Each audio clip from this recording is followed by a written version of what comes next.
This is Austin Stories, where we have an insane HOA board banding together to break into OP's home and just completely ravage everything. But OP has a plan, and you'll see what it is as his friends come together to fight back. Don't forget to check out the Austin Stories podcast on your local provider, or a link in the description to hear more crazy stories as well. Here we go. HOA board demanded my supplies and entry to my home during the 2021 winter power outage. Attempted break-in when I refused. Posted by I'm Just a Neighbor. I live in a neighborhood that an HOA was formed in over a decade ago. I was essentially raised by my grandparents because my own parents really didn't want me and just wanted my little sister, whom they repeatedly said was the one they did not regret. I was born from an accidental teen pregnancy, and my parents showed very little love for me. So from age of 10, my grandparents raised me, and they left me their house when they passed away. I never married, just wasn't interested. But I am a bit of a paranoid man with keeping supplies stocked.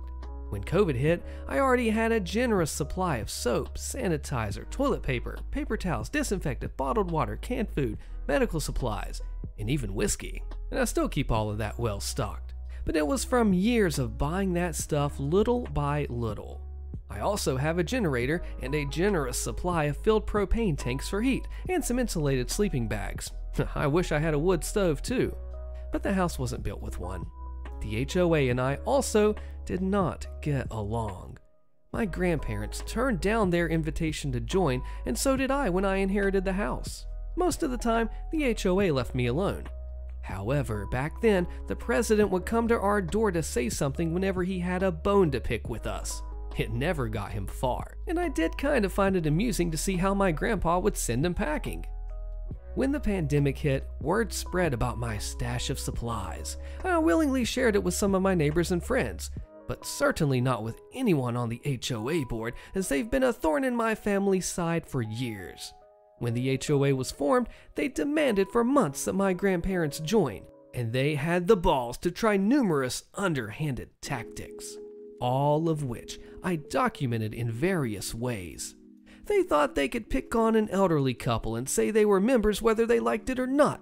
They stated rules that they completely made up and repeatedly threatened us, even saying they would come into the house to take away our guns because the HOA didn't approve of any firearms.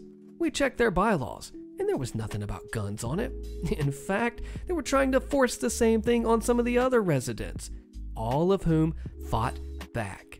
And that fake bylaw was soon dropped when there were talks of rebellion. But the HOA still didn't leave us alone. I convinced my grandparents to let me install CCTV so I could catch every further interaction of the HOA board showing up, demanding my grandparents join and threatening them. This turned out to be a very good idea, as the HOA attempted to have all 3 vehicles towed from my grandparents' driveway. We confronted the tow truck driver that was attempting to take my grandpa's old wagon, and he said to take it up with the HOA, as they were authorized to tow from them. When we told them that our house was not a part of the HOA, the driver didn't care and took the car anyway. We called the police to get the car back, and the police had to talk to the HOA board, who were forced to admit being in the wrong as they were all sniveling cowards. The police then had some words with the tow company, and they brought the car back free of charge. The tow driver glared at us after he put the wagon back, and he never returned. Well, that incident was the final nail in the coffin, and my grandpa started a lawsuit against the HOA board for harassment, and when their lawyer saw my pile of evidence, he told them to just settle out of court. The HOA paid the court and lawyer fees, and my grandparents got a few grand on top of that. From then on, the HOA board stayed far away from us, but there was obvious animosity. They even tried to get our neighbors to shun us, which did not work out. When I inherited the house from my grandparents, the HOA already knew me well, and they didn't really bother to try and pull the same stunts of harassment they had before with my grandparents.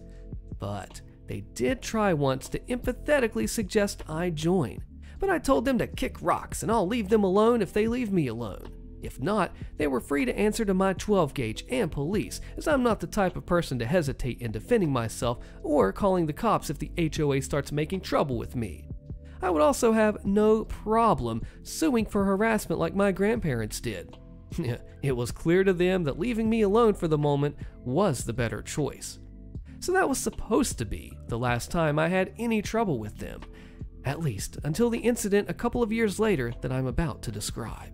As supplies became available again in late 2020, I replenished my stock. However, the 2021 January ice storm hit my area hard, and we were without power for over a week in the dead of winter. And I was the only person in the neighborhood properly prepared for it. I had some neighbors with generators, but many of them ran out of gas to generate power within a few days. My generator wasn't enough to power my whole house, just key things like my fridge and freezer, my microwave, and a few other necessities.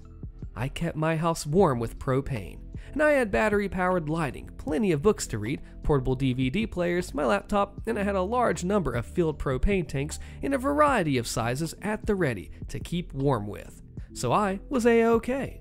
My neighbors, not so much though. No one could drive anywhere. It was about minus 15 degrees Fahrenheit outside, if not colder. There was debris everywhere from fallen trees, and the ground was covered in a sheet of very slippery ice that was on top of snow. And there were many fallen trees, some of which completely blocked the roads. My next door neighbors, who were friends of mine, were having a very hard time keeping warm. At the time, they had a baby who was only a few months old, and they were not prepared for the outage at all. And there was one more family across the street whose house had a tree fall on it. So I invited both families into my home. I also took in a retired elderly couple from a few houses down that were freezing because they had no form of heat. All of those people stayed with me for the duration of the outage. I invited the first family over right after the power went out because I knew they were not prepared. And the family whose house was damaged by a tree, I brought over while the storm was still going on in the middle of the night. When the tree landed on their house, it took out an entire section of it and exposed the inside of the house to the elements. The father of the family came to me in a panic, and I tied a rope to my porch and we made our way to his damaged house to get his family back to mine. We used the rope to pull ourselves back to my house because of all the ice, darkness, and storming frozen winds. I managed to get the whole family over, and after the storm was over, they also brought what supplies they had, including more propane, another generator, and more gasoline they'd been storing. That all went pretty far for heating and powering my house. I had more than enough supplies for all of us, and collectively, we had a myriad of electronic devices to use, many of which were rechargeable, but I had a lot of batteries for those that weren't, and those were great at keeping kids entertained. They also had handheld gaming devices of their own, and we were able to keep charged thanks to the generators. I wasn't used to living with other people since my grandparents died, but it felt good to help them out.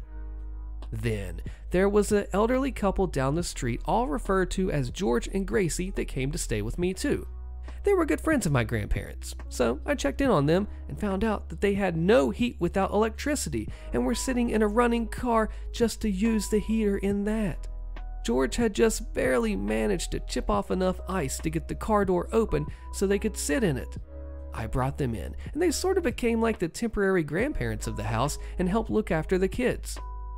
The HOA board, though, was somewhat aware of my supplies, and they could easily see my house was thriving during the outage. So they came over in a group to talk to me on the second day of the outage.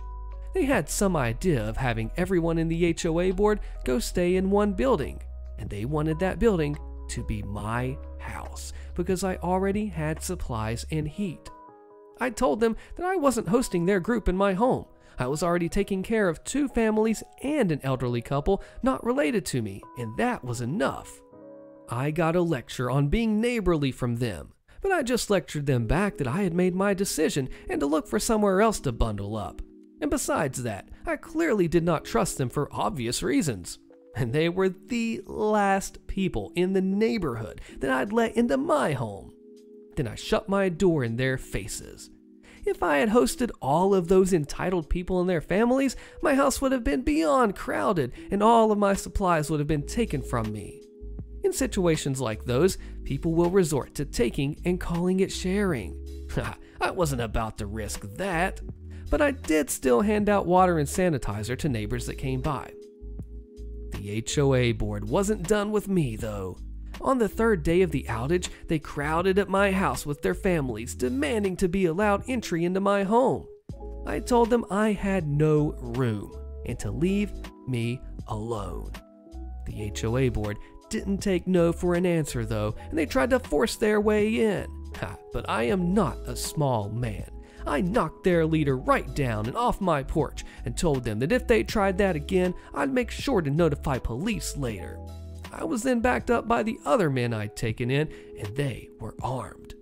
The HOA president yelled at me that they were all freezing and they needed entry. But I was already hosting 10 people in my house and giving out supplies to neighbors. I wasn't going to take on any more. Then I told the HOA board to leave or I'd be getting my shotgun. Well, after they left, the two dads, George and I, had a bit of a meeting and decided we needed to take turns keeping watch. I'll refer to the dads as Dad 1 and the other as Dad 2 in the order of which I invited them over. And George as George, of course. For an old man in his 70s, he had some strength and grit to him, like a man 20 years younger. We all agreed there was no way those butts of the HOA board would take this all lying down. At times like this, men will become animals to get what they want. So, we all started taking shifts guarding my house and supplies. I slept on my couch with my 12-gauge next to me, and on that very night, I got woken up by Dad 2, who was currently on watch yelling for me. I came running into the garage to find Dad 2 against the garage door and holding it shut. He said there were people outside trying to force it open. It was right about that moment we heard a very loud gunshot. It turned out to be George at my back door. He'd grabbed his own shotgun that he'd brought from his house and fired it into the air outside when he caught two men in my backyard trying to get in through my door. Dad 1 woke up and came running out to help, and we all ran into the backyard. We found my side gate had been forced open. The old latch had been broken. We made our way out front from there and saw roughly 10 people trying to run across the road with weapons in hand, like bats and claw hammers and crowbars, and they were repeatedly slipping and falling on the ice that covered the road. All of them were the HOA board members and people related to them, like their teenage sons or brothers. We blinded them all with 1,000 lumen flashlights and rounded them up at the edge of the sidewalk. We had them all drop their weapons, and George mused that we should break a few of their fingers just to scare them a bit more. They all begged us not to report them to police, and I said to never come back or the next time somebody might get shot. They skittered off like frightened children trying to run across an ice rink. We did a makeshift repair on my gate to keep it closed, and the rest of the week all 4 of us spent nights on guard. We played lots of cards and board games, drank whiskey, and did regular patrols around the house. No one from the HOA board came back to bother us. There was an occasional knock for help from someone needing something though, and the neighbors were really needing water and I was running out of it. So I'd taken to melting ice in pots and boiling it with an electric hot plate, then filling jugs. That gave several of my neighbors clean drinking water. The rest of the outage was otherwise uneventful until the thaw kicked in and more stuff started falling as the ice broke apart. When the ice and snow had all cleared up, the widespread damage was pretty evident. It took the county months to clean up all the debris. We found out later that the other neighbors had followed our example and basically banded together 3 or so families per home to try and stay warm and share supplies. Pretty much, the whole of the HOA board wasn't welcome to join in since they were hated by pretty much everyone by that point. So they all had to band together in the one house they owned that had a wood-burning stove, and they burned pretty much anything they could get their hands on, some of which they took from neighbors. There was evidence of repeated thefts and vandalism all over the neighborhood. Haha, and the key suspects were the HOA board and their families. But none of the neighbors could prove it was them. My CCTV was off due to the power being out, but we made sure that all of our neighbors knew we'd caught the HOA board trying to break into my house. After the power was finally back on, there was a lot of work to do. Like Dad 2 making an insurance claim to fix his house. Dad 2's family actually ended up staying with me for a while longer before the home repairs could really get started. George and Gracie's old house suffered a few broken pipes due to the freezing cold. But George is a retired plumber, so he handled it. A large limb had fallen on Dad 1's car and did enough damage that it was later considered totaled. I didn't really have any time to help any of them out much, as I had to go back to work a couple days after the power was back on, and I was kept very busy for a while. Being sick of the HOA board, the bulk of the neighborhood filed in February to have an emergency HOA meeting, and in said meeting, they wanted the entire board to resign. They refused to step down, and the residents had to get lawyers involved. It did go to court, and the HOA itself was found to be violating the law several ways and embezzling funds. The entire HOA was shut down pending a full investigation. At first, it was just a temporary shutdown, and then it became permanent. All of the former board members have left the neighborhood, and I ended up making some great friends with Dad 1 and Dad 2, and we're regular backyard drinking buddies. I pay a visit to George and Gracie now and then too. They've all taken to keeping supplies like I have as well, just in case this sort of thing ever happens again.